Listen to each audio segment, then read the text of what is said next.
Yo, what's up, everybody? It's Dan French. I'm going to talk about credit cards and our banks using them as a scam to make high interest profits. And I feel that that's a opinion that everybody has, and I want to talk about that and give you my opinion on it. You guys know I did the channel here, French Workbench Podcast. We kind of switched things up. We're looking at doing more current events and things that's going on in the world, things that I have more interesting topics on. So yes, I want to talk about other things than real estate and lending because I'm tired of talking about it all the time, right? So let's talk about banks and why I feel that banks and credit cards are a scam. The great scam of America, right? Ponzi scheme, Charles Ponzi, known, that's where it came from, right? The old pyramid way of collecting people's money, spending money that on his benefit, and people that have investments in those types of Ponzi schemes or schemes in general think that their money's being used and it's being allocated or reinvested. So all these investors that invested money with whoever that party is or that entity is thinking they're getting a huge return. And I'm sorry to say, but they're going to be mistakenly having a surprise. That's going to be a problem for them, right? Because you look at Ponzi and the Ponzi scheme, look at Madoff, Bernie Madoff, same stuff. You know, people say the Wolf of Wall Street. Hey, man, he's got great tactics for sales. Let's be honest. He was a scammer. You know, he was using the Ponzi scheme, and that's why he went to prison. So you have to look and see what are banks doing and why are they not being held at the same level. When you look at banks, where does the money come from? You know, if we look at debt and how much, trillions of dollars we're in debt right now, where are they getting that actual money to reallocate and then lend it out on a credit card to people, right? To people out there that are consumers or the average American. And let's be honest, it's fractional spending, right? As long as they have enough in reserve, then they can go ahead and take whatever money that they have and lend it out and keep that cycle going. And then they're giving you high interest rates, 26, 29, percent on these credit cards. And what are people doing? What are Americans doing today? Americans are trying to survive. That's what they're trying to do, right? You have to think there's a lot of kiting going on. I'm not saying that everybody's doing that, but that's obviously a problem for a lot of people. Maybe in this situation and right now in this time, the economy's not doing very well. People are probably taking those credit cards, getting those cash advances and trying to pay those off with other credit cards, or just putting themselves in deeper debt. And that's what we're seeing. It's a big scam. It's a scam because you look at what banks are doing. They could see what's going on.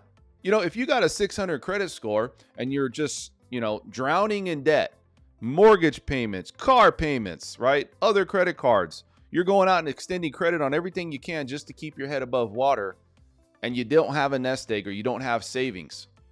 90% of people don't have $10,000 in their bank. That's a huge number. Yet we're giving out, or we have $1 trillion in debt for credit cards. What does that tell you? Hey, man, people aren't responsible. And how can you be when you're trying to live paycheck to paycheck? You get a $1,000 credit card and you have no money in the bank. That's like striking gold. You're like, great, I'm out. I'm going to go spend my money now. I got to get some groceries. I've been putting off getting those new shoes. I might have I have to pay my cell phone bill. Things cost money. And so when you look at that, I think it's the great scam.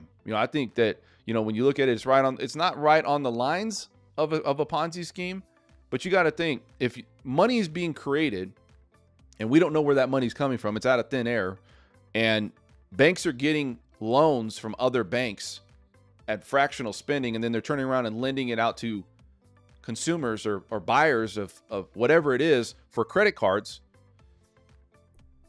It's a recipe for disaster. I don't see an end here. I don't see a good ending. Let's just put it that way. And then the whole misconception that, well, if you want to do it, you got to go out. If you want to buy a house and buy a car and, you want to have things in life, you got to go out and you got to spend that credit card and build that credit. But there's a problem. How do you be responsible when most of everybody that has a credit card, 90% of Americans you can see, are not responsible? Generation Z. Not to call you out, but you guys have a high percentage of people out there spending high volumes of money off of credit cards.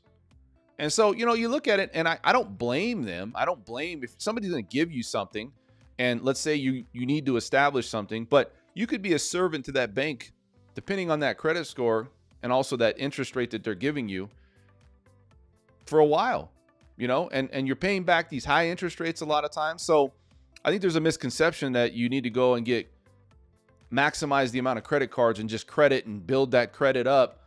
I think what you really need to look at is, why are banks giving these out? And it's a scam because they're making so much money. And guess what? If you don't pay this credit card off, guess what they're going to do, people? They're just going to write it off as a loss. They lose nothing. That's a loss. They get a return on it. Why not? So I'm just looking at this thing going, how is this not the big American scam for people getting credit cards that are drowning in debt? They're drowning in debt. They have too much debt already.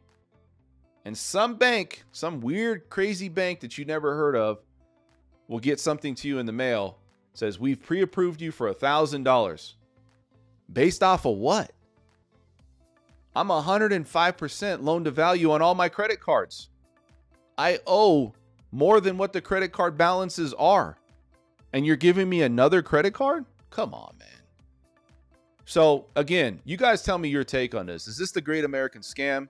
Is it considered somewhat a Ponzi scheme because banks don't have the same, I would say the same, regulations that say somebody else, like an individual, has? They're not going to go into getting the same trouble. I don't know. Are they going through the same process of getting and looked at as far as giving out these credit cards? And is it a big scam, the big scam of America, like I've been saying?